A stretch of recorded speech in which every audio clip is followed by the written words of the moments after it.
This is this film was shot 10 years ago, right? Yes, 10 years ago. So tell us a little bit about the story of how you came to make this film.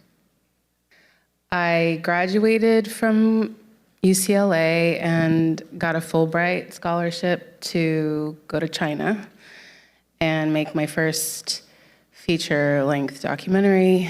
That was in 2006, so looking back, you know, it was quite a golden era, if you will, where there was a burgeoning underground documentary film scene. So that's sort of where I got my start. And then eventually in 2011, I came back to the States to study film. And I suddenly realized that while I was gone, mainland China, as I knew it now, had arrived, specifically in the San Francisco Bay Area, where I'm from. And so I was fascinated by sort of like the time that I was out, the late aughts, and like fascinated by recent Chinese immigration and those that had come in the year 2000 and those that were coming right now after China's big coming out. And so anyways, I'm smoking my cigarette at the Oval at Stanford, where I did my grad film program. And I was just amazed at the number of buses that pulled in every hour, every 15 minutes, filled with Chinese tourists. So it was like a big Chinese tourism moment. Like I'd walk through the Oval and find like Zhongnanhai, which I smoked. And so I was just like pretty sure that I wanted to do something about Chinese tourism, but I didn't know exactly what. Like everyone that I knew from China was like visiting and just spending loads of money in America. So I had this like radar that was perked up, like, and after you know, if you go to grad school, your only dream is to make your first feature film. So anyways, I felt very lucky because I graduated and started making corporate videos for Silicon Valley, and my radar was still like searching. And then one day I had a friend of mine from Beijing who was also a young filmmaker, but she had gotten involved with an older man, an artist, wealthy artist. So she was in LA and didn't really tell me why she was there. And a month later, I finally got her on video chat. And so she was like oiling her big belly, telling me I'm here to have an American baby. And I was like, oh, what do you mean? And she's like, oh, you know, like I'm gonna give birth and my child's gonna be an American citizen. And I was like, oh my God, that's such a great idea. Like you've always wanted, she was always talking about trying to go to Germany. So I was happy for her. And I said, oh, is it your boyfriend who must be his friend's house you're staying at? And this is where I find out she's like, no, I don't need you don't need friends to do what I'm doing. You just go on the internet and it's at your fingertips. It's this huge phenomenon. I'm living on a mountaintop in a place that you've never heard of in LA County with very poor cell phone reception, in a house with a bunch of other pregnant ladies. And it's insane, it's crazy, it's science fiction. You should come down and make a film about it. So I was like, okay, hold on, but I need to get married next week and go on our group camping honeymoon trip, which is a really bad idea. But then I'll come. And so by the time I went down to see her, her boyfriend had left her for a younger woman, like even younger, and it cut off all financial ties. So this was starting to sound a little bit like the plot from Finding Mr. Right, Beijing 遇上西雅图, the film that's like about this topic. And so all of a sudden, my friend had a jaundiced baby. She had no money to get home. She was unmarried. She wasn't planning to tell her parents. She was planning to fly to Yunnan to her friend's hotel and just kind of see what happens. It was like a really bad situation. And then on top of that, she had all these other people living inside the house, all with their own really challenging situations. So there was like a host family joined by a fake marriage with 3 daughters.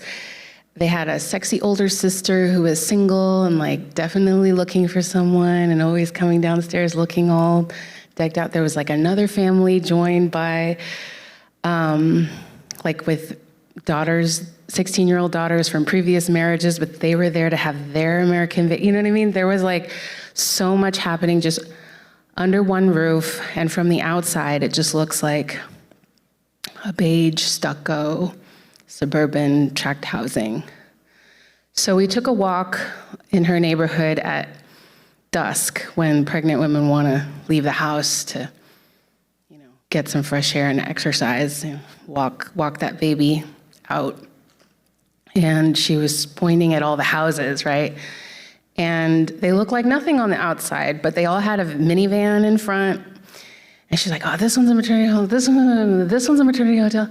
They're rivals, this one's the same Laoban, telling me all this drama. And all of a sudden, I just like pictured in my mind's eye on this hilltop alone, just hundreds of people and women incubating, their American babies and the destinies of all these families that were going to be forever tied to the United States, happening in such a massively commercialized way. So anyways, that's when we decided to make the film. And I gave a call to my longtime friend, Jillian, whom you know, and we made a blood pact. She was like, I said, I can't make this film by myself. And she said, if you make this film, I'll stand by you the entire way. And so that was over 10 years ago. And with her confidence, I just set on this journey.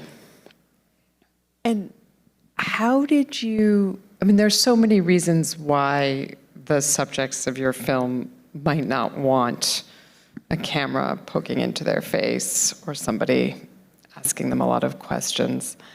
How did you begin to establish rapport with these people? And why do you think they agreed to be in the film? So I want to reiterate that this happened 10 years ago.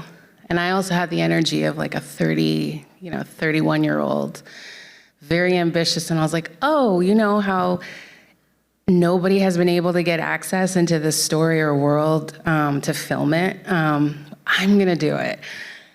So there was this energy, maybe hubris, behind, me wanting to do this. But generally, I think the timing of the political, tides, it was a relatively good moment for US-China relations. In fact, maybe the height in recent years, right? In 2016, it was $1.6 billion of Chinese investment in the United States before it all kind of went away. So it was a high point. There were 10-year reciprocal visas. The women, there was a lot of misinformation on the internet about how to do this the right way, but there is definitely a right way and a not so right way to come have a baby, because it's not illegal to travel to the United States to have a baby. And in fact, I recently found this report by Homeland Security that kind of lists out, by timeline, the policies. And so there was a moment in 2015 or so when I started making the film when there was actually an order to encourage medical tourism and say that this is medical tourism as long as you can show that you have the financial background to pay for your medical treatment. So all that is to say, at the time, nobody who agreed to be in my film was necessarily doing anything wrong, and they knew that. The people that, doing anything illegal? Doing anything illegal or anything that they should not be proud of. The only caveat to that is at the time also the majority of mothers who were here were evading the one-child policy, which also got kind of what do you call it, like rescinded, relaxed while I was shooting. So a lot of the women were also like, oh, I can have another kid now. Like, why am I even here? That was their sole purpose. So those women. So they were having second children, or they were having their Yeah. first child here so that they could go back? And No, second children. So people who had something to lose, like their husbands are working for the government or, whatnot. So,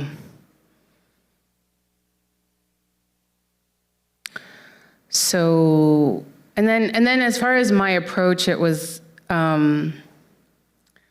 like I thought that the only way that I could do, okay, this is a very long, big, Go ahead. You want to hear what she has to say. It's like, oh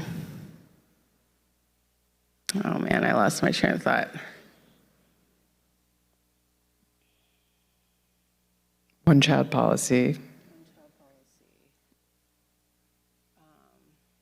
Why these women agreed. My approach. I knew that I couldn't make it about me and my film.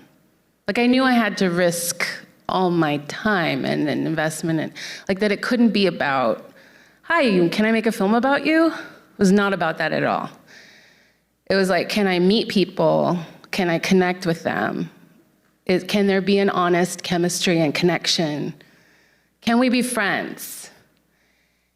And thinking about the Chinese principle of like mutual benefit and reciprocity, right? It's like, why would they want to be friends? What's in it for them? So I kind of put the filming aside and was like, first, let me just try to get into this world and meet people. So Jillian and I started answering ads in the Chinese Craigslist. And Jillian's like this tall, blonde woman who speaks fluent Chinese. And so it was like the two of us showing up to see. What were the ads for? For maternity hotels. Ah, okay. Yeah. So there were like really large corporations that had huge operations, which I would have loved to get into. But of course, those are not the places that were not friendly to Jillian's presence.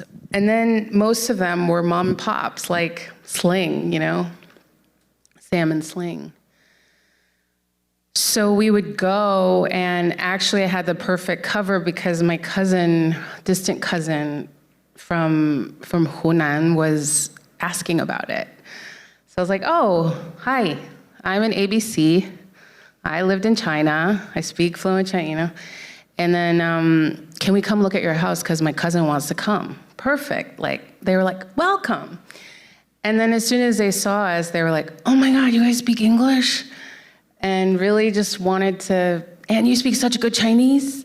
Like, everyone I had like a 1 hour rule. I was like, can we stay there for an hour? Can we take this to another location? And some of them would invite us to dinner. So I think for them, it was like at first it might have been like a potential client relationship, but I think there was also this added allure of, oh wow, they can help me decipher aspects of American language and culture because I'm living in this isolated bubble of just like Chinese speaking people. And I like to joke that they were handing me their like telephone bills and electricity bills and were like, hey, can you help me call customer service? And so we were just completely blown away by the positive response to like. And was it mainly practical things like that, or were you getting other kinds of questions about America? No, so then, women? yeah. Questions about America. Well, so eventually and then, I would tell them my like educational pedigree and the fact that I worked in educational consulting in Beijing and helped like Chinese kids get into US colleges. So their eyes were just like lit up. They were very happy and they were like, and by the way, like, could you help my son or daughter like with her college application in 18 years? And I was like, sure, So that's how it started, and then at some point you said, at some point they would like ask me, what is your line of work? And I would say, oh, I'm an artist, I'm a documentary cinematographer. And then without fail, they would all be like, oh my gosh, I have the best idea for a film for you. Like, you should make a film about this whole industry, and we're gonna help you. And like, when we get financing, like, we wanna have a part in it, it's gonna be so amazing. Because they were like living inside of it, and they were like, there's so many stories here. I have so many stories to tell you. Do you think they were thinking it was going to be like a promo film for their businesses? So that was one of my like strategies that I was thinking for how to like talk to the maternity hotel boss ladies. Like, you let me film and I'll film you something, or like, I'll let you film something. You know, I just kept thinking like what, because I felt like they were the linchpin. Like, I had to like get in good with the maternity hotel boss lady, but they're business people. So yeah, I was thinking that, and yes, I think they were thinking that as well. Because one of them, the delivery boys, I lived in the house, and she totally put me to work. Like, the first day, she was like, oh, I have a mama who's living in a townhouse all by herself, and now she's lonely. Can you go live with her? And to keep her company? And I was like, sure. And then she took me along to on translation duty, and then she had me take photos, and we even made a commercial for her Yuezhi, like to promote her, you know, postpartum diet. Yeah. So we did do that. But I let them come up with the idea, you know what I mean? Like, it's not even like I was that smart. It just happened that way. And then the moms themselves, what was their idea about why? Okay, so then the moms themselves were a lot like me. So, like Jojo, who's the main character who gives birth, you know, she got her MBA here. She lived in Shanghai, very cosmopolitan, highly educated. She knew, like, I'm not doing anything wrong, and this is how everything works. She was almost like the ringleader, like helping her boss lady, like, you know, navigate American society. So she was into it, and then so it was like, once she was into it, we had to get her roommates, and they were like, oh, I love documentaries. This is a great idea. And then Bing, who is the boss lady, she's from the Northeast, and she's just really all about like, I don't know how to describe it, but she's the type of person who is like, you look all right, you know, like, I feel like I can trust you. So that was how I got into this tiny house. She had 2 houses and 6 mamas. So like just the right size. And the mamas, there was one mama who said, you know, please don't film me, but you can blur me. Other mamas were like, I don't mind if you film as long as I'm not the focus. So I just focused on our main people and the boss lady. Talk a little bit about the structure of the film, right? I mean, I remember when I watched this for the first time a year and a half ago, you know, I came into it expecting it was going to be much more like investigative journalism, or it was going to be narrative, it was going to follow a couple of main characters, but you're doing something very, very different with the structure and the approach to storytelling. So talk a little bit about why you wanted to film it that way. Yeah, so this became the biggest pain in my butt, like, throughout the making of it, because I don't come from a journalism background. Like, I consider myself, like, an artist who works in, like, nonfiction film or cinema, right? And so I don't even really relate that much to, like, mainstream documentaries or, like, really commercial or advocacy films. So my jumping off point was always to make a work of art. And I care deeply about pushing form. And so in all my previous shorts, there was always some aspect of like using form to highlight, you know, various levels or representations of reality and things like this. But in this one, maybe my most conventional work to date, I was interested in a kaleidoscopic approach. Multi-layered reality is something that I'm always working on, parallel realities. So in a way, it was like once I had understood or done some research in this world and understood all the different players, I was much more interested in showing the system of all the people. And I cared more about the people that were actually making a livelihood, doing something that might be morally questionable if you were looking at it from a specific point of view, or even people whose interests were at odds with each other, and showing their most deepest intimate moments. And so like capturing these fleeting moments, I didn't know how it was all gonna come together, but I knew I just wanted to get really microscopic, like zoom in on your pores or your private family meeting or whatever, but have the who you are, like your identity, you know, be what matters. So I was not interested in like too much context or background or information. But this is really troubling because as the only person making a film about this topic, it's like, I couldn't let myself just make a very experimental film where you're just kind of seeing and feeling things and seeing impressions, but not really, there's so much to know. So I really had to balance that. So ultimately, I sort of developed what I called like a breadcrumb theory, where I made the film the way I would like to experience a film, which is not being told what to think about something, but being offered little breadcrumbs, in the form of clues.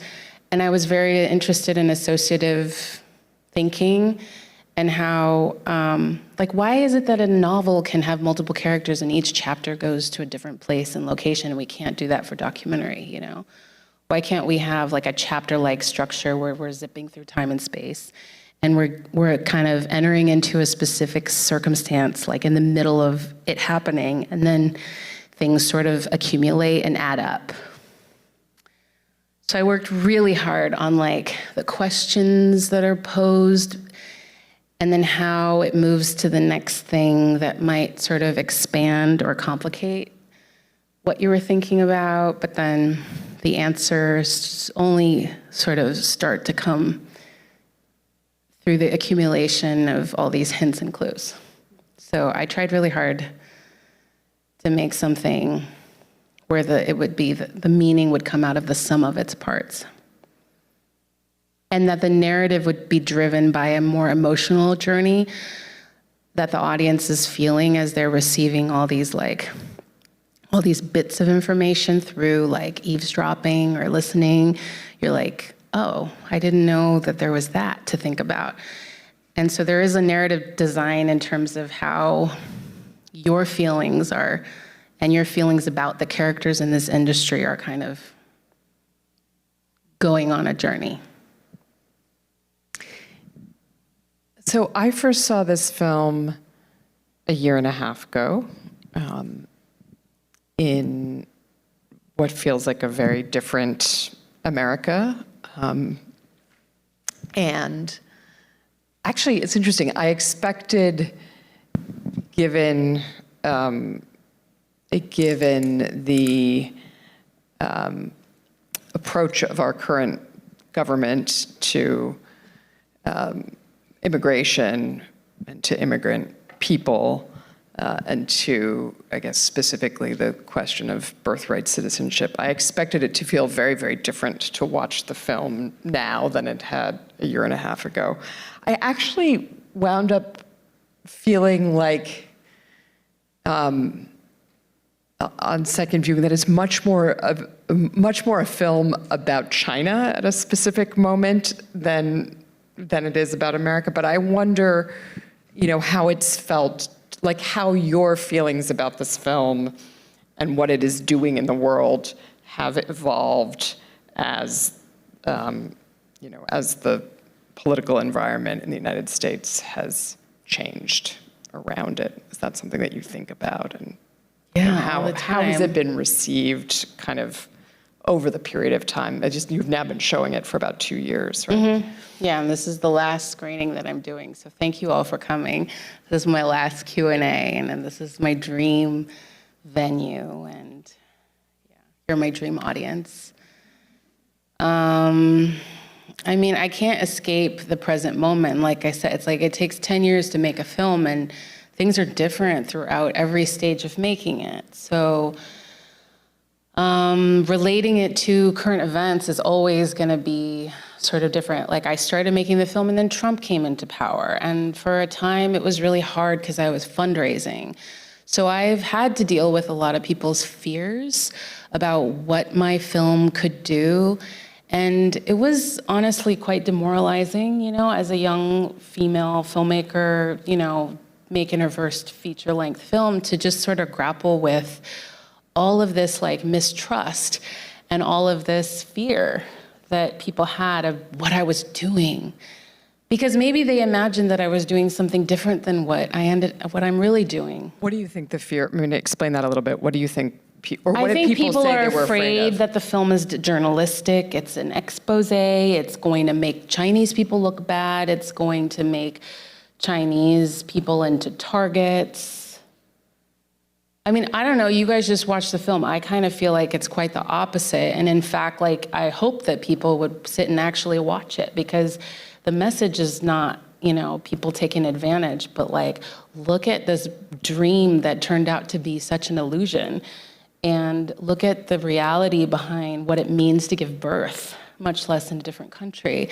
And look at how the people, you know, women, it's so interesting. You think they're here to abuse the system or take advantage, but they're the ones getting targeted and taken advantage of and abused by this system of capitalism that we live in, you know, on the Chinese side and the US side.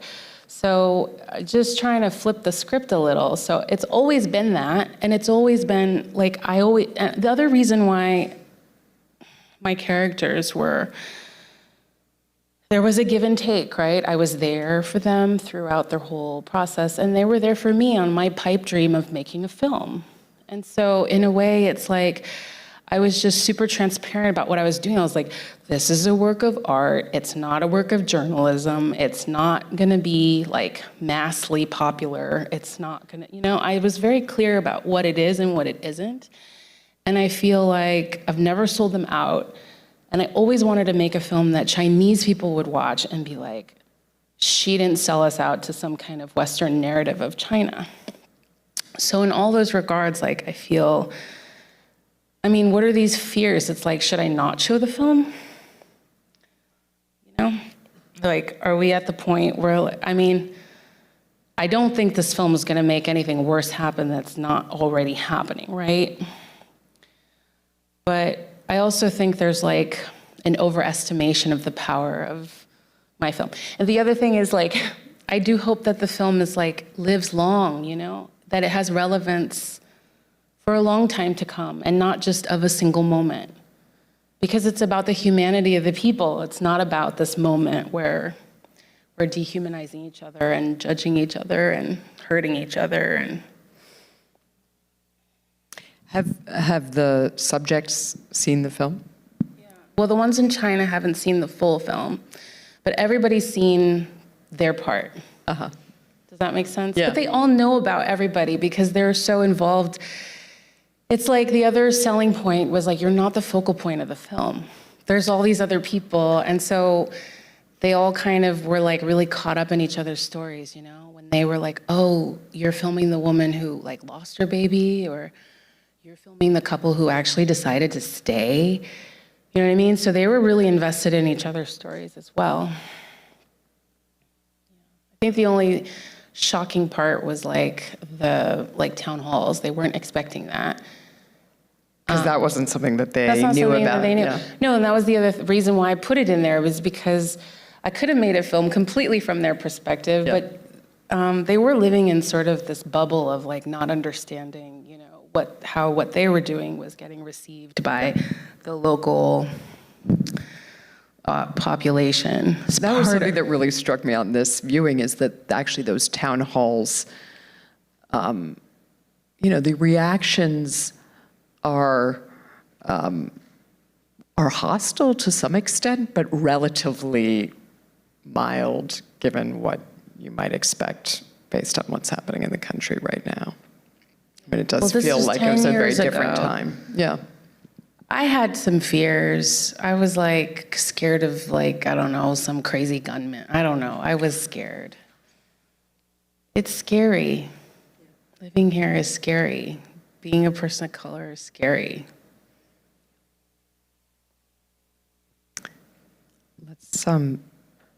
Let's let the audience ask you some questions. So I can't actually see you. Maybe it's a possible, perfect. Oh, there we go. So if you could just raise your hands when you have a question, I will call on you, and then just wait until somebody brings you a microphone before you start speaking. Okay, so let's start over here. Yeah. Thanks. Two questions. Considering the political climate, are those houses still in operation?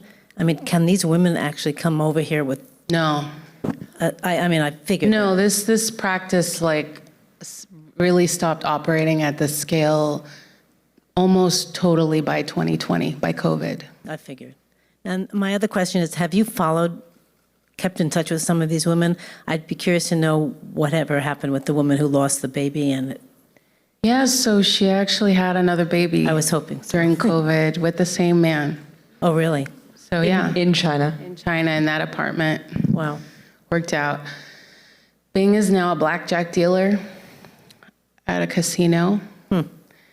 And Wait, who's the blackjack dealer? she's the boss lady who ended up closing her maternity hotel. A casino in China.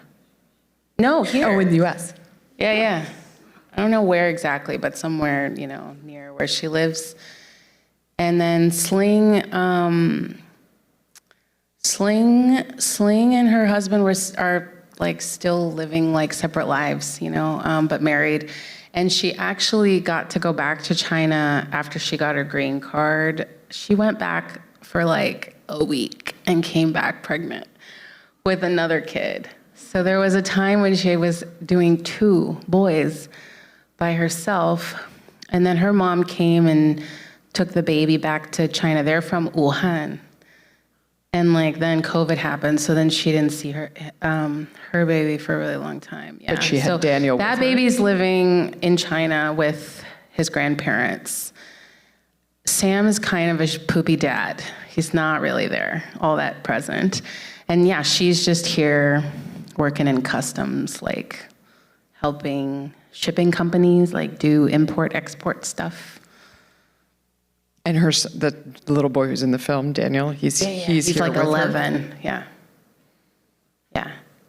Jojo went back to Shanghai, and I had a whole epilogue with her that I unfortunately, couldn't fit them all, but she's so rational and practical, and she's well, based on our career trajectories, it makes sense for us to continue developing in China. And so she's pretty much just doesn't have a plan to come back. And are most of them, are they thinking about having their children educated here still? Is that the goal? I mean, education not seems to be anymore. such a... I think Yeah. they're I don't think this dream of American baby is it's not being activated right now. I think they're hiding the passports. But who knows? Maybe in another 10 years it'll be good again. I don't know. Yes, right there. With the microphone. Maybe a very fundamental questions, because we can see they suffer a lot because they want to have an American baby, but why? My question is why? Because we can see 10 years afterwards, I wonder, they may have some expectations on American. Just in the film, they say they don't have the sense of safety in China.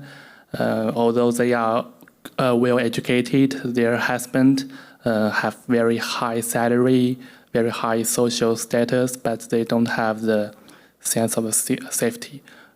So I wonder, 10 years afterwards, do the expectation become have been met or Have been fail? what? Met, have been met or fail? Because we see there are many great changes through these 10 years.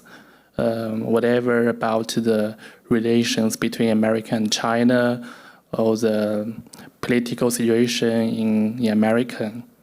So if you keep the contact with the people in the film, I don't know whether they are satisfied about their suffer. They're satisfied. They try their best to come to America and have a baby. Yeah. Or they say, "Oh, I think it was a mistake, because it just a myth about American. It's a Chinese style American dream, but it's just a myth." Thank you. Thanks. Was that a question? I feel like you were making a comment. Well, there was one part was, were their expectations met? Did they feel like their suffering was worth it? By the end of the film, by the end of having a baby and going home, their expectations were not met. Everyone was like, why did I come here? Why did I believe this thing and come here? I don't understand why I came. So I think everybody felt that way. Nobody was like happy about what they did. And what's your view? I mean, we talked about this a little bit a year ago, but were the majority of the people that you talked to, did they think of this as kind of a status symbol, or like,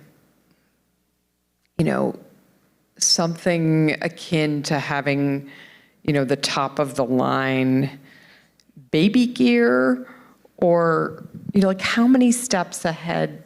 I mean, I think that's the sensational way of thinking about it. Like, oh, it's like a designer handbag and an American baby. I have one. I mean, to a certain degree, like it was popularized by this movie. And like I said, what I understood, what Bing told me and the other maternity hotel boss ladies told me, is that most of the women are just here for the one-child policy.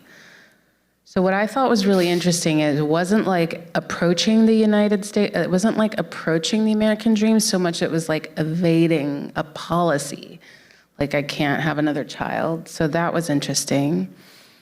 And then there was a group that were mistresses of businessmen or government people, whatever, the same.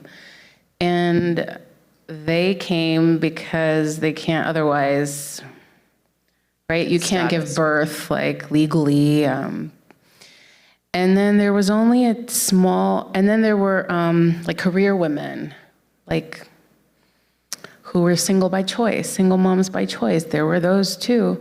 And then there was a tiny group, growing group that were like Sam and Sling, who were like the white collar, college educated people having their first child here. And they're doing it because they believe in something, or they think that this is like good for their child to have this opportunity in the future. And yeah, I would say it's kind of similar to buying a house, or, just an investment that they're making in their children. But at the time, they were a small a number of the whole scheme of women that were coming. Anybody else? How about right up here in the front?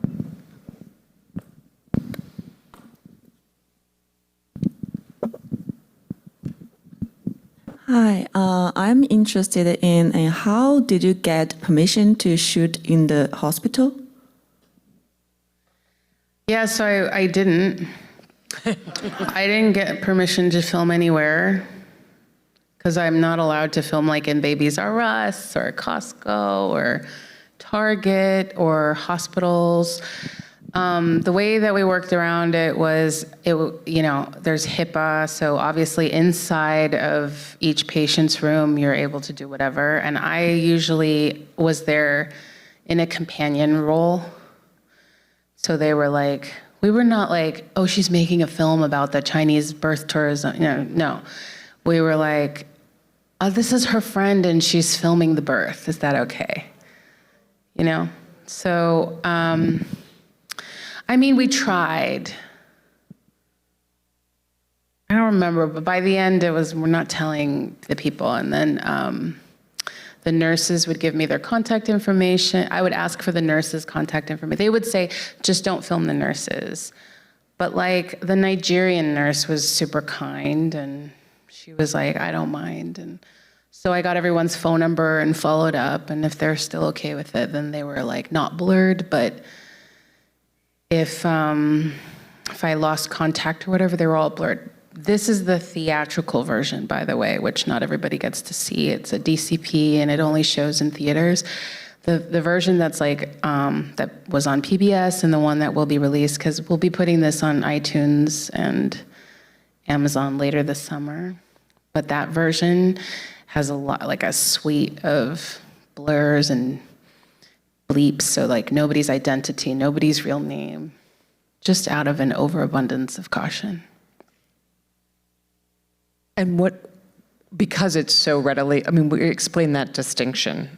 Why is it more important to have that caution with something that's streaming versus theatrically released? I mean, here, this is limited to the people here, and I'm assuming you were not filming the film while you were watching.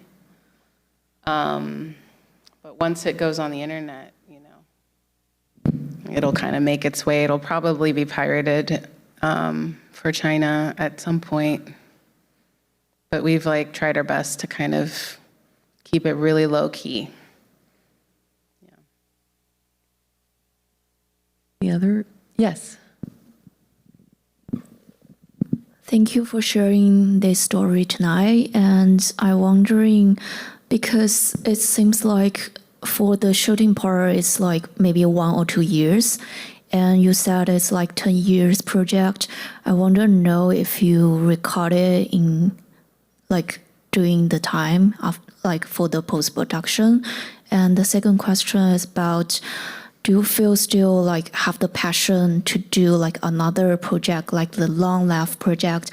Or do you feel, yeah, I know it's kind of like it sometimes need a lot of energy, and the story will companion you for a long time to impact your life. Yeah, so that's my question. Thank you. So the bulk of shooting happened from like September through October of 2015. And then I did the 1 year later in October 2016. And after that, I filmed another character that got completely cut from this film when she came back to have her second child in 2017. But besides that, I never filmed again. So it took like 6-7 years for me to find the structure of this film. Well, to get the funding and then to find the structure of the film. Because I knew I wanted this structure, but I couldn't make it work. And it was a very tough process because you're getting all kinds of feedback and nobody understands anything. And so then you're giving up and then you're finding your way back to it. So that was the whole process. And no, I don't have any more energy. I pushed off having a kid until I was 39. And it was quite bittersweet because I missed my world premiere of the film at a film festival because I had just given birth like weeks beforehand. So I was gestating. I was pregnant and for 9 months and had pregnant with the film for 9 years. And then they both came into the world at the same exact time. And then I spent the last 2 years like pushing it out into the world and also meeting all kinds of, it's like, who is the audience for this film? It's really hard. And then figuring out, ways to talk about the film, So no, I don't have any more energy, and I'm not making another 10-year-long project. In fact, my next film's gonna be, I'm writing a screenplay. It's gonna be autofiction. Thank you, because so many times I was like, if only I had been able to like control what I actually captured and have it make sense.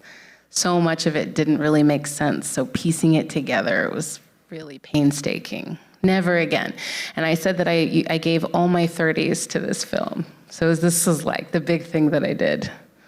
I could die now. It's fine. Don't die. Don't die. At least not until you've answered a couple more questions. Yes, right here in the. Well, both of you, but I think that this woman's had her hand up for a very long time. Well, mine's sort of a follow-up to what you were discussing. Thank you, first of all, it was fascinating and beautifully done. But to hear that it was coming from the Chinese perspective, I think, is something that we don't normally see. And I thought that was beautiful. And my question was about the small group that you say came here to have their children be American. Was it also for education? Were they then planning to stay? Were they planning to go back? Each one obviously was different. But I'm just curious, how small a group was that? They were obviously interested in the American dream and what they believed would be here. Okay, so I would have to say, American Dream or not, my understanding is that most middle class middle class Chinese and up have a dream of American education, higher education for their children. And that's maybe not the American dream, but just the higher education part. I could be wrong. I don't think I am. And so it's absolutely the number one reason. The other groups had their number one reason, but there's always this idea of an American education. And a lot of the sales agents would kind of lie and say that education is free here, that if you have your American baby, then they can go to American college and it's free. Healthcare is free. Like, just pay us your deposit and go have an American baby. And all of you can become Americans in 18 years. So it's kind of like this. Explain the in 18 years. Just well, I'm sure Trump is trying to stop it, but if your kid is born here, when they turn 18, they can sponsor their immediate family to get a green card. But I don't think that's, I think that's probably not true anymore. Hi, I have two questions. First is you yourself giving birth to your kids, does it make you feel different about the movie, or you want to do something different now? Second, also after you watch so many babies, did that kind of trigger something in your mind? Like, should yourself have baby or not at a certain point? That's one question. The second one is maybe I think there's a very Chinese content here. Like, how you said you've been talking to different people. How did they react to this very Chinese concept, especially how crazy Chinese parents about giving the best to their kids? They're doing so much so, like going all the way to a different country to have a kid. So I wonder how the other audience, the non-Chinese audience, react to the documentary. Okay, so it's I did see my very first births through the making of the film, and in a way it was a kind of research. So I was 31 and I had never even thought about it, and I didn't really think about it again until I was not even thinking about becoming a mom for 5-6 years after that. So I can't say that it directly impacted me, but I knew that when I did finally get pregnant, I wanted a doula in the room with me because I just knew I would be up against a very interventionist approach in Western medicine, prevailing in Western medicine, and that I would need someone to advocate for me. And I also, through seeing what these women went through, I wanted to make sure that I was in control, that I knew what was happening to my body and my baby, and I could make an informed decision. So that became very important to me. And then also being exposed to all the Chinese culture, I definitely wanted to get a Chinese postpartum nanny to take care of me, 月嫂, and do my 月子 and eat the right food and drink the soup and get rest, and that felt very important. And then it's hard for me to say the reception because I had a quite limited festival run and I didn't get to go to most of them. Some of the festivals were Asian American festivals. I I feel like people are wondering what the greater public, and they want to know something about like right-wing people. What do they think about your film? And I don't know, because they're not usually coming to screenings like this and telling me what they think. So that's one thing. The other thing is it did go on PBS. And I got 2 reviews, one from the Wall Street Journal and one from Forbes, by these, I think they were very conservative, older white men. And you could tell even in the Wall Street Journal one that he didn't necessarily approve of what was happening. But he was pretty positive about the film and how fair it was, and how it showed things. Or my producer Jillian, her boyfriend's mom is like very, very conservative. And she watched it and said something like quite profound, like and unexpected, like, wow, those women really went through a lot, or something like that. So I don't know. I'm not really sure. I'm sure it makes people feel all kinds of things that they don't really know how to process. Like, I do the bad thing and I look at Letterboxd, which is like reviews of your film. And so there's some stuff in there where like, this is so boring. I can't believe I'm watching this. Or like, I feel so terrible watching this. Like, I'm feeling so negative. But I mean, racist will be racist. People are gonna think what they think about the subject matter, you know?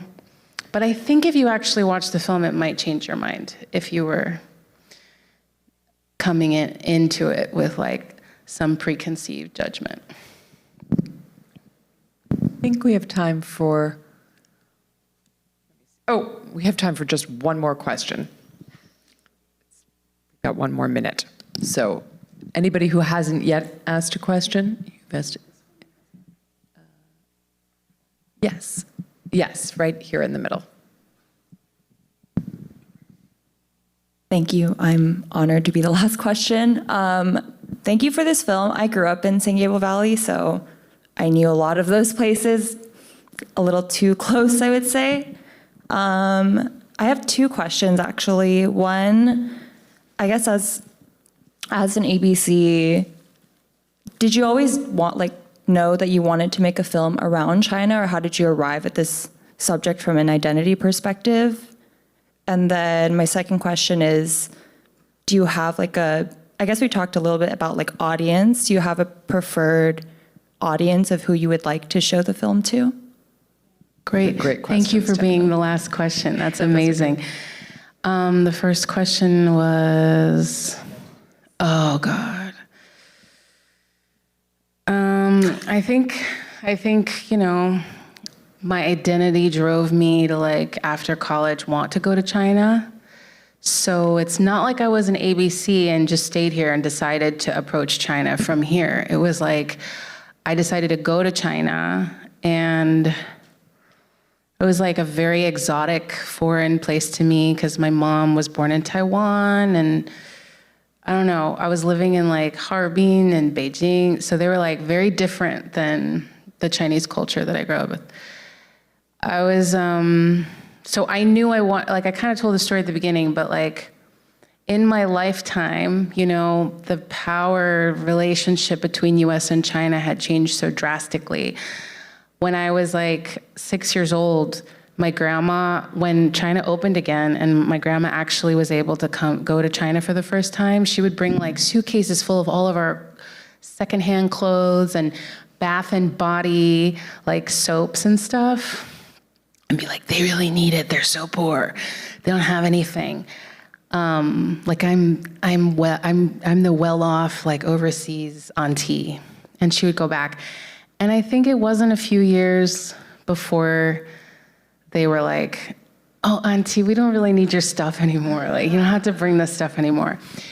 And it's interesting, when I was living in China, I actually met the people from my generation that are from her side of the family. And they're all really wealthy. Like, they all made it. They're wealthy. They are so much richer than I am. And I'm just like this crazy, you know, American cousin, you know, that they like regard like suspicious, you know, kind of like, just why did she choose to do creative stuff for no money. Like, she went to Stanford. She could be so rich, like, but she's not. So anyways, I'm just really I was interested in like, yeah, this like total reversal. So identity-wise, obviously, I'm grappling with my feelings of, like, it didn't always rest well with me when I met some of the pregnant women that were like lame and, you know, kind of just not really cool people, or they were like, for what it's worth, you know, I'm glad I was born here, and I am proud to be an American. And so dealing with, you know, characters that sometimes I found it offensive. That was where I wanted to work. Like, I'm really into, I just wanted to like see if I could enter into and capture their humanity and like be in communion with people that I didn't always feel super comfortable with, but then like open myself into some kind of vessel so that I could be just incredibly open. So that whole experience was very, very special to me. Thanks for asking. Thank you. Thank you so much. Thanks to all of you. You were a great audience.